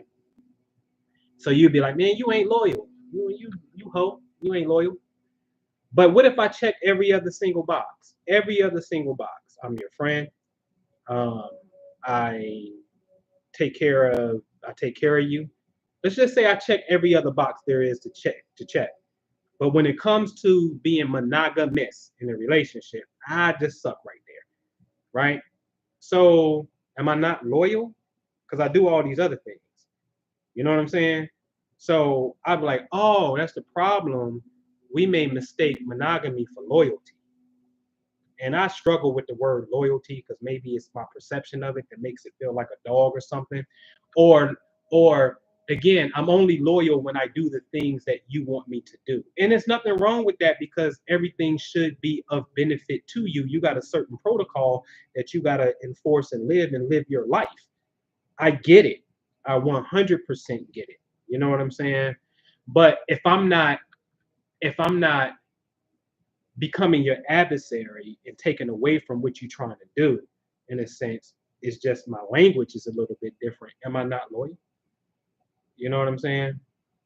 I don't know. I guess it's all philosophy at the end of the day. But all right. All right. So what up, Raymond? What's good, man? What's going on? All right. Even if that girl got a kid, should you still deal? Who got a kid? I missed that. I must have totally missed something. What up, chef? There go my beautiful chef. What's going on? Hollywood chef. What's going on? OG to the Bruce to the Lee. What's happening? All right. So Gemini Sun, Aquarius Moon, nigga, you crazy. No, seriously. That's Prince. Prince was a Gemini with an Aquarian Moon and Leo rising. You know what I'm saying? My wife is Aquarius. You know what I'm saying? Look at that. Gemini Sun, Aquarius Moon. See, I told y'all, look at that. He said his moon is in Aquarius, which represents the feminine energy. And then he marries an Aquarius. But see, watch that to a degree because that's a role reversal. Because her sun is in Aquarius, which is her masculine, and your moon, which is your feminine. And so through expression, that's a little bit of a gender reversal energetically, where she may lead. And so when it comes to her Aquarian ways to a degree, the moon means you have to nurture and support. So as a man, if a woman is touching your moon, you come and you nurture. This is why, like Jay-Z and Beyonce, where the moon was when he was born, that's what Venus was when she was born, and vice versa. What Venus was when he was born, the moon was in that same spot where it was when he was born. So just think of it like this: her moon is where his Venus is, and his moon is where her Venus is. And the moon and Venus represent two feminine energies. There's the moon, menstrual cycles, the mommy, Venus, beauty. So it's two feminine energies here. Jay-Z's voice ain't a deep gorilla voice. His tone is very mono, and I'm not saying feminine as in to demasculize. I'm saying feminine in softness and intelligent wit. It's not what we would consider to be loud masculine. There's another kind of masculine that's more quiet and confident. And then when you just look at their relationships, you can just tell that you're not getting this I'm dominating type of vibe. It's oh, we both do this. She's an artist too in her own right, right? My wife Beyonce. I brag different. You see what I'm saying? So there's a supporting element that has to come out. The next thing you know, we're gonna give you, in my opinion, probably the dopest damn album that ever did. That album was fucking crazy dope. You know what I mean? Dealing with the Carters. So you see this, you just see this beautiful bounce of feminine energy within the masculine being expressed. And that's beautiful to me. You know what I'm saying? I ain't into all that gorilla pimping. Bitch, you better have my money. Listen, man, I'm gonna have to do something on that. That is absolutely the most, and I have to say it, man. I think it is absolutely one of the most barbaric things that we could absolutely want to be. I just can't understand the gorilla side of it. Bitch, have my money. Get your ass out there. Fuck you. I tell you, you can come in and eat. Get your ass back there out on that track, hoe, and give me this money. There's something wrong with that picture. And then it always never fails. Something of a traumatic experience happened to that woman where she don't have no daddy. Her daddy did something to her. Somebody did something to her. She on drugs. Like there's always some point of trauma that leads to that. Now, me, you can call it the safety zone or soft, whatever. The the player aspect is being smart enough to be like, what you do is what you do. That's what you do. These Koreans got this club, and I'll proposition them with, I'll get the girls here, I'll get the door money, the girls get the tips, and the bar get the bar. It's gonna be a three-way relationship, a triangle offense. We gonna win every time. So I'll shoot down to Louisville and bring girls from Ohio down there, and then it's gonna girls coming from out of town. It's gonna be a three-way relationship, and we gonna win. I just never got with that aspect of that. It's hurtful. I ain't gonna lie about it. It's hurtful. You know, the pimping shit. I ain't. You niggas is way better than me. You niggas is some stone cold motherfuckers, boy. I gotta admit it. You some stone cold niggas. I'm too soft for that shit. I can admit that shit. I'm too soft for that shit. You know what I'm saying? But something's wrong with that picture. I don't care what you tell me. All right. All right. Leo Moon, Cancer rising over here. Ooh. So yeah, I mean Leo Moons is dope. I like Venus and Leo for women. A woman who got Venus and Leo, I'm telling you, man, there's something very beautiful about that person. Um, Watch it though, because Leo is extravagant. It can be, so it could be this extravagant spending habit when it comes to wanting to have fun. And Leo to Taurus that deals with the money, that don't get along. See, this is what we got to understand. I'm gonna tell you the problem down here with these zodiac signs. Taurus deals with the money, and Taurus squares Leo, which deals with the romance and fun. So now your romantic life fucks with your money. But when you want to be romantic, what happens? You got to come out and you spend money. It's a depletion of money. Then when you move over to, even when you go to Libra, Libra to Taurus is known as an inconjunct. They have absolutely nothing in common. I mean, absolutely nothing. So that's a problem. Very interesting because Venus rules Taurus when it deals with money, then Venus rules Libra when it deals with relationships. But Libra to Taurus do not get along. And then when we get to Scorpio, joint finances and sex, that's in opposition to money. And joint finances and sex, Scorpio squares the love aspect. And then a part of that fixed square is Aquarius over here, who's your friend. So your friends, your money, your sex partner, and your romantic life, them shits don't get along. They don't. By cosmic law purposes, they don't. But they really do if we really know how to see it. And this is why perception is everything.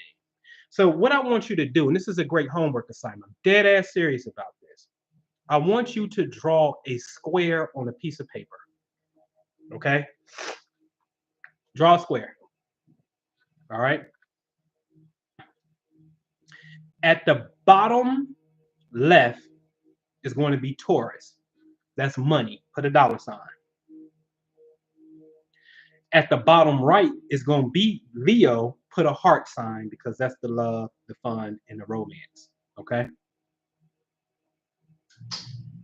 At the top right is Scorpio, and this is joint money. This is where you share money, and this is sex. So whatever you want to put the Mars glyph and the Venus glyph together for sex, man and woman, this is sex and joint finances where you share money. And then on the top left, so Scorpio's on the top right, the top left is going to be Aquarius. This is friends. Now, they all have something in common, and they all are at odds with one another. This is known as the fixed signs of the zodiac, okay? Your friends and your money don't get along. Your money and your lovers, money and your sex partners, friends and your sex partners, it ain't clicking. You ain't friends when you having sex with people. You mad, you in a relationship, you having sex with your friends you ain't supposed to be. Like it gets messy. But what's the irony of this? And I'm gonna tell you what it is, because there's resolution inside of it. Taurus, bottom left. First of all of them come in the middle of the season. Hence, they're called fixed signs of the zodiac. Taurus, bottom left of your square, comes in the middle of the spring. Leo, bottom right, comes at the middle of summer. Scorpio, top right, is in the middle of fall. Aquarius, top left, the middle of winter. We just completed the 4 seasons of the zodiac, and we all come in the middle of the season, which means we're focused. We preserve. So although it appears, Scorpion, although it appears, Taurus, that the Aquarian and we don't click, we do have something in common because we're focused. Now, if you're building something besides a dome, that corner y'all see behind me, I guarantee you that's going to be a east-west wall running into a north-south wall. That means that's a square. So we got to learn how to build. Hence, the cornerstone is put in the northeast corner. That is my northeast corner right there. So the cornerstone is put in the northeast corner when you lay the foundation of the building, Masonically speaking. Okay? So we're going to lay that stone first on the northeast corner. And we're going to build upon this square. Hence, in Freemasonry, the worshipful master wears this emblem called a square around his neck, because the square is needed for us to build. We can't keep going in the same direction per se. We got to build the temple once we understand where we're going. We're there. We're going in the same direction because, hey, babe, we want to get to this bag or whatever it is. Okay, cool. Get the bag and do what now? Oh, it's time to build with it. What do that look like? The details of the destination. Okay? So we're all fixed and we come in the middle of the season. Moving on. The bottom left, Taurus, to the top right, Scorpio, they complement each other because they're opposites. The money is an earth thing. Scorpio is a water thing. You pour water onto the earth. So top right, you can put water. Bottom left, you can put earth. That's a complement. Although in opposition to one another, the energies make you the mirror. Okay? It makes you the mirror. Now, let's move on to the bottom right, which is Leo, put fire. But top left is Aquarius, which is air. I said it earlier.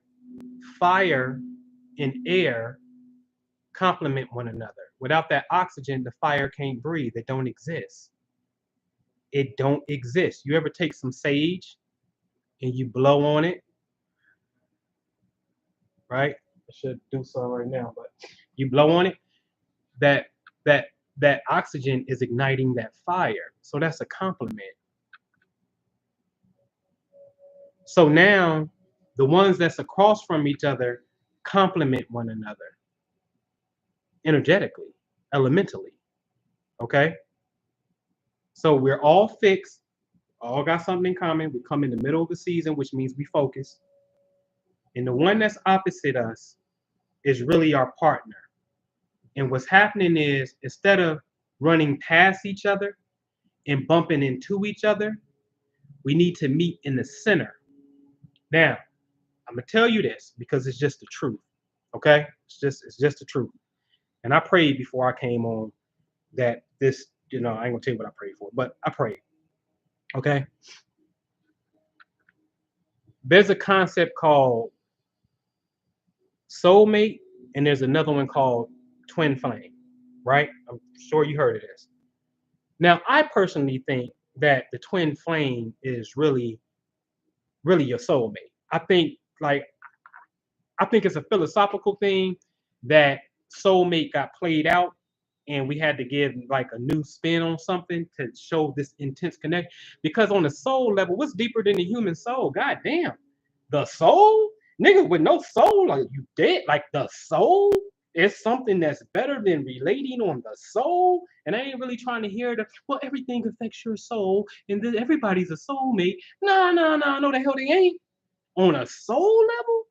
Because see, on the soul level, we now about to transcend the body. We about to transcend space and time if we on the soul level. I should be able to hear you. I should be able to think about you and you call me or vice versa. You know what I'm saying? If we're on the soul level.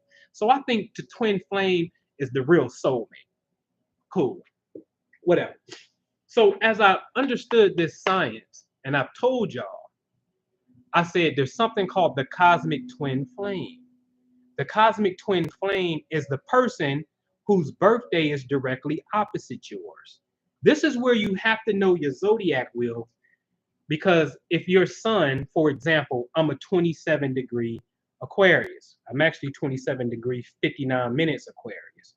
So later on, as the day progresses almost to midnight, it would have changed to 28 degrees. Okay, Aquarius. So I flirt with 1 solar minute away from being a 28 degree. I'm a 2759. So that means if I meet somebody that's 27, 28 degrees, Leo, then that person is opposite me. Go back to that square I told you to draw. So I'm up here on the top left as Aquarius, and then Leo is at the bottom right. But now each zodiac sign got 30 days, like a month, got 30 days. So now you have to find that it may not be, oh, I'm born on the 16th, so that person is born on the 16th too. It don't work that way because the days aren't calibrated to the degrees like that. Okay. So I may be born on the 16th, but this person may be born on the 21st. You see what I'm saying? And so now they're 28 degree, and then I'm 2759 degree. That's trill alchemy. Okay. So this person was literally a splitting cosmic mirror of myself. Like, think about this shit though. I'm dead ass serious about this, right? If you drew a circle on a piece of paper, especially an egg-shaped circle, because that's how the solar system is, it's not a perfect circle. So if you drew like an egg-shaped circle, and then you started anywhere on that circle as January the 1st, and you went all the way around the circle and came to the end of that December 31st, right next to where you started, you just put your 365-degree reality within the circular motion that we're traveling. I'm telling you that there is only 1 to 2 days, because the days share. Like I said, I can be 27 degree, but later on in the day, it's going to be 28 degree. So we share. That's fine. This is why in this craft, we give it something called a 2-degree orb. Okay. So although I'm 27, I can flirt with 28, 29. And then I can also flirt with 26, 25 because I'm at 27 and they're just at 25. We're not in the perfect circle. But if you can get it as close as possible to the degree, you're looking at a cosmic mirror of yourself. So if you're in a circle, if you're in a circle because you live on a circle, in a circle, you live on a circle, the earth, in a circle going around. Okay. So on this piece of paper that you just drew 365 days on in your imagination, right? There's only one person, well, there's only one day, because there's a lot of people born on these days. That's interesting, okay? because the story really gets better, but I'm gonna save that for another part. This day is a reflection of who you are, cosmically speaking. Okay? So now this person is your cosmic twin. Think about it. It's a circle. Cut the circle in half. What do you have? Two halves. So when you bring the circle together, what do you have? A completion of your whole fucking 365-degree, also known as your 360 degrees of wisdom. That's the fez. Okay? So the person that's across from you, have you even vibrated enough to even deal with this science, know yourself, know this, and then meet the person who's born opposite you and be attracted to you and you attracted to them and y'all be on the same shit? Raise your hand. Because I just have. And I say it in this particular tone because these type of things are very meaningful. They just are. They're very meaningful. Okay. So I'll go a little further. What's going to happen when you got the astro science, the hardcore data to validate it? Because as a scientist, you have to be able to do that data wise. Now you got to watch the spirit. And don't you say the name. You got to watch the spirit. Her daddy and my daddy got the same name. Oh, that's why the bell went off. Because it's an initiation. This is already recorded, especially in the Bible time. There's this angelic choir. If you ever been to Mount Shasta, you'll really hear it. Mount Shasta in California, there's this, it's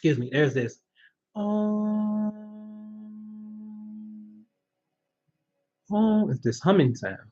It's an angelic choir. You understand what I'm saying? So now in the physical, there has to be a twinning effect to validate what's taking place in your reality. You understand what I'm saying? Hence the twin, the lookalike. And then, watch this. And then the question is it only one twin? And I'm going to tell you that because multiple people can occupy that same birthday. Now, it may not have the same father name or whatnot, but then there's somebody else can come along and then their name is very synonymous or got the same name as my partner's name or my wife's name or whatever the case may be. And then their husband's birthday is the same birthday as my partner's birthday.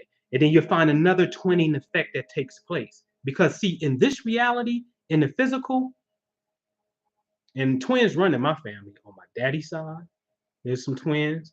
And especially on my mama's side, there's twins. And then, I gave, twins come from me. And so in this world, you have triplets, you have quintuplets. You can have more than one twin in the physical. So if you can have more than one twin in the physical, you can have more than one twin in the spiritual. Because what happens in the physical has to happen in the spiritual. And you can see that with the basis of an electron and understand how they end up being paired together on the same ring. You understand what I'm saying? So, little food for thought. All right. Excuse me. All right. I gotta get ready to get on up out of here, man. I gotta make some moves. I was at Dr. Joe. Whoa, yeah. You went to see Dr. Joe? Yeah, man. Dr. Joe the bomb, man. I seen him in Austin, Texas, man. Maybe in 2015, 2016, I seen him in Austin. You know what I'm saying? That's my guy right there. I actually got a picture with Joe. I bear hugged Joe. I was all big back then and shit. It looked like I was smothering the man. You know what I'm saying? So I thought I saw. Oh, where you at? Where you at, Blake Thompson? I think you may have put on 28-degree Leo, 19 Aqua with those match up. It's not far. So you want the degree for the cosmic twin to be like the same. You know what I'm saying? Or within 2 degrees. So if you're 28 degree, then she need to be 29 degree, or that's the last degree, 29, or she need to be 27, 26 tops. So she's almost there, you know what I mean? And it don't mean that y'all don't have chemistry, obviously. So it's like, you know what I mean? It's there, you know what I mean? So it don't mean that it's no chemistry, but the twin has to be like, it's math, so it has to match. You see what I'm saying? Within two numbers, 2 degrees of either direction. Okay. And technically at 28-degree Leo, you're flirting with 0 degrees Virgo, because it's 28-degree Leo, 29 Leo, and then 0 Virgo. So next to you, the next 2 degrees going up is 29 Leo, the last degree of Leo, and then 0 Virgo. So you're flirting with 0 Virgo. So it may come through the Virgo frequency. So watch it. Okay. Which will be the first day of Virgo. All right. All right. All right. All right. All right. All right. All right. All right. All right, man. So I hope I was able to convey this. I pray to the Creator that you understand this. As how I was taught in the Nation of Islam, if I said anything tonight to offend you, I apologize. Because simply that is not the intention to offend anyone. I do say that the things that I say can all be verified by a simple search, you know what I mean, in a sense, and or by the experience in which I will bring forth a witness to the experience to let you know that it is absolutely real.